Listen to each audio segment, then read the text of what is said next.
안녕하세요. 양신TV 양호신 양식수의사입니다. 오늘 저희가 이야기할 거는 반려묘와 생활하는 데 있어서 육묘비라고 하죠. 비용이 안 들려 안 들 수가 없는데 그와 관련돼서 과연 반려동물 보험이 요즘 많이 생겼잖아요. 반려동물 보험을 드는 게 맞을지 아닐지 이런 부분에 대해서 한번 이야기를 해볼까 합니다.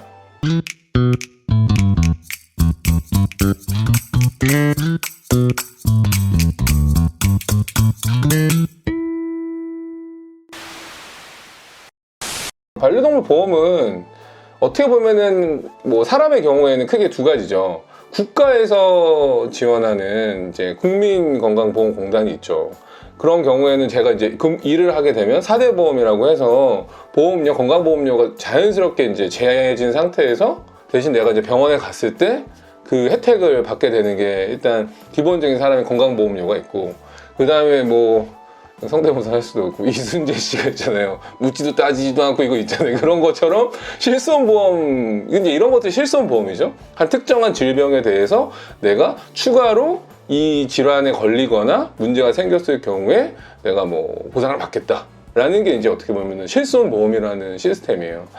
한국은 안타깝게도 지금 국가에서 운영하고 있는 시스템은 가지고 있지 않아요, 실제로. 대신에 이제 요즘에 많이 뭐 롯데라던가 아니면은 뭐 메리츠라던가 아니 삼성이라던가 뭐 예전 현대도 있었는데 지금 있는지 모르겠지만 하여튼 다양한 이제 대기업에서 운영하는 그런 이제 보험 상품들이 많이 있어요. 그 중에 이제 대표적인 게 이제 메리츠 보험 아주 공격적으로 엄청 홍보를 했고, 아직 저를 모델로 쓰지는 않았지만 아무튼 메리츠 화재가 지금 가장 공격적으로 지금 하고 있죠. 그래서 이런 것들은 간단하게 반려동물의 보험, 반려묘의 보험은 실손보험에 가깝다. 이런 질환이 걸려야지만 보상을 받을 수도 있고, 그렇지 않을 경우에는 보상이 어렵다.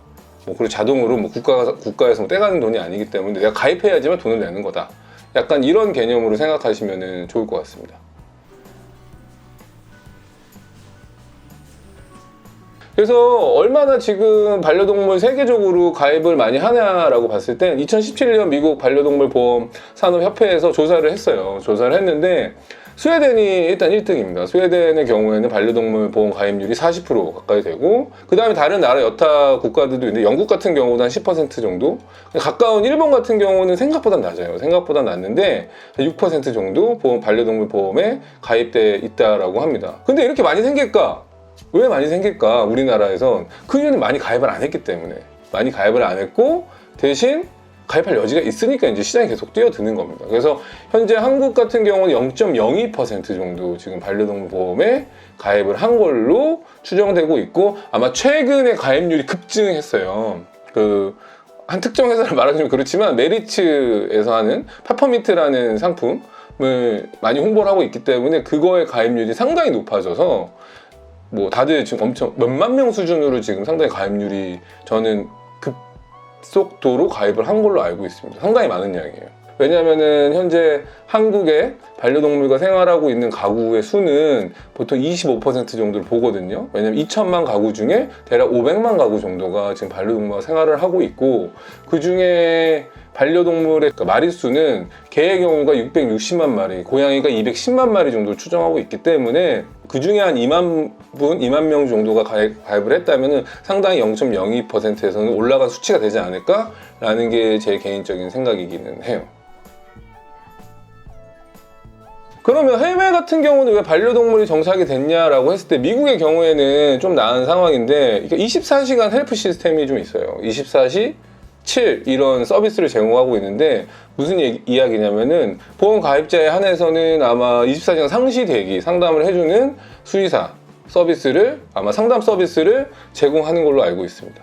1위 스웨덴 같은 경우는 단순하게 보험을 가입해서 이제 보상을 하는 게에서 끝나는 게 아니라 이제 반려동물 문화적인 어떤 행사라든가 이런 것들을 많이 개최하면서 사람들에게 적극적으로 더욱 홍보하고 알리고 참여하는 어떤 것들을 좀 유도하면서 더욱더 이제 이 시장을 계속 단단하게 유지해 나가고 있다고 보시면 좋을 것 같아요. 최근 5년 동안 2%에서 10% 넘게 성장한 나라가 있어요. 바로 캐나다입니다. 캐나다 같은 경우는 이렇게 성장할 수 있었던 이유는 나중에 또 얘기를 하겠지만 창구 직불제라는 시스템을 도입을 한 거예요. 무슨 얘기냐면 바로 동물병원하고 협력된 상태에서 이 보험에 가입된 사람들은 그 창구 자체에서 바로 이게 잘 정산이 될 수 있게끔 이런 시스템을 도입하면서 편리성을 추구했다라고 보시면 좋을 것 같아요. 그래서 캐나다의 경우에는 최근 5년 동안에 2% 정도밖에 안 되던 보험 가입률이 10% 넘게끔 이상으로 급성장할 수 있는 어떤 시스템을 좀 도입했다고 보시면 될 것 같습니다. 그러면은 이게 보험이 도대체 뭐냐라고 좀 궁금해 하실 수 있어요. 그리고 왜 가입을 안 할까? 일단 보험 상품을 일단은 어떤 형태로 가입을 하는지 좀 생각을 해보셔야 돼요. 하나는 이제 통원 치료비. 그러니까 통원 치료비라는 거는 간단하게 얘기를 하면은 그런 거예요. 얘가 뭐 귀가 아파서 귀 치료를 받으러 갔어. 그러면은 귀 치료에 대한 보상을 해주는 겁니다. 이게 이제 통원 치료비고, 입원 치료비 보상 상품. 입원 치료비 보상 같은 경우 많이 아파서 입원이 필요해요. 아니면 수술을 할 경우. 이런 경우에 대해서 큰 돈이 들어가잖아요. 큰 돈이 들어가기 때문에 이 부분에 대한 보상을 하는. 그 다음에 마지막으로 있는 게 이제 배상책임 보험이라는 게 있어요. 배상책임 보험 같은 경우는 내가 잘못한 게 아니지만 우리 고양이나 강아지가 다른 사람을 약간 상해를 입히거나 이런 거에 대한 배상의 개념으로 이걸 보상을 해야 되잖아요. 그 부분에 대한 어떤 책임 보험 시스템이라고 보시면 좋을 것 같아요. 그럼 대략 이렇게 큰 카테고리 3가지가 있는데, 그러면은 이 가입을 하려면은 어떤 상품을 선택해야 되냐, 이게 어떻게 나뉘냐라고 보면은 간단합니다. 2가지예요. 하나, 보상을 얼마만큼 받을 거냐, 내가. 그래서 50%를 받을 건지 아니면은 70%를 받을 건지, 이 2가지를 선택하냐에 따라서 크게 일단은 보험료가 차이가 생길 수가 있고요. 또 하나는 나이. 이런 것들을 생각할 수가 있겠죠. 나이 제한이 있는 걸로 알고 있어요. 일단 아직 한국의 경우에는 8살 미만의 이제 반려동물의 경우에만 보험 가입을 허가를 해주고 있고요. 만약에 보험 가입을까지 했는데 만약에 아이에게 보험료가 많이 발생을 한다던가 보상을 많이 받아야 된다던가 그러면은 1년 단위의 계약이기 때문에 1년 단위로 계약할 시 2번째 다음에 보험 계약은 뭐 거절당할 수도 있다. 약간 이런 조약 사항들이 있는 걸로 제가 알고 있거든요. 그렇기 때문에 나이, 그 다음에 내가 얼마만큼 보상을 받은 건지, 50%를 받을 건지, 70%를 받을 건지, 그 다음에 뭐 통원 치료 위주로 할 건지, 아니면 입원 치료까지 포함이 되는 것들로 할 건지, 이런 것들을 생각하시면 좋을 것 같아요. 여러 가지 것들이 복합적이에요. 이 한국의 보험은 되게 복합적이기 때문에 사람들이 생각만큼 가입을 아직도 주저하고 있고 모르고 있긴 한데, 제가 단언컨대 3년 안에 저는 보험 시장이 폭발적으로 클 거라고 생각을 합니다. 제 감히 예언을 하자면 최소한 5% 이상대로 저는 성장을 할 거라고 보고 있어요. 왜냐하면 그럴 수 있는 시기가 왔어요, 지금 현재.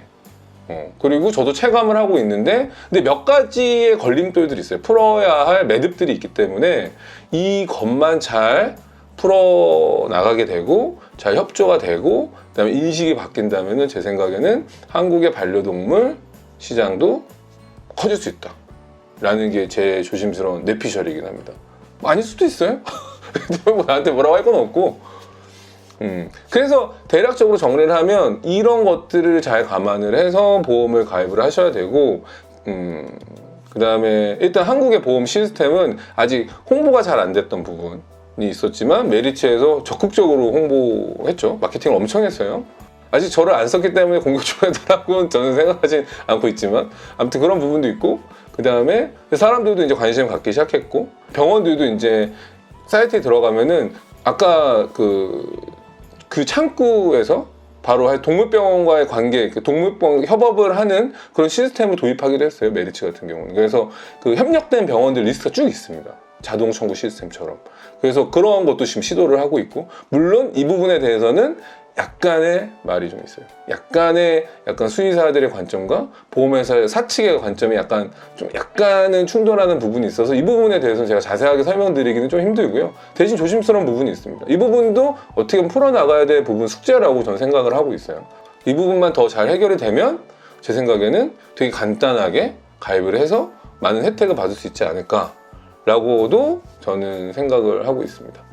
과연 내가 고양이를 키우는데 보험을 드는 게 맞냐 안 맞냐라는 고민을 하겠죠. 대안이 있느냐, 대안이 일단 뭐가 있을까 라고 한다면 일단 적금을 생각할 수 있을 것 같습니다. 적금.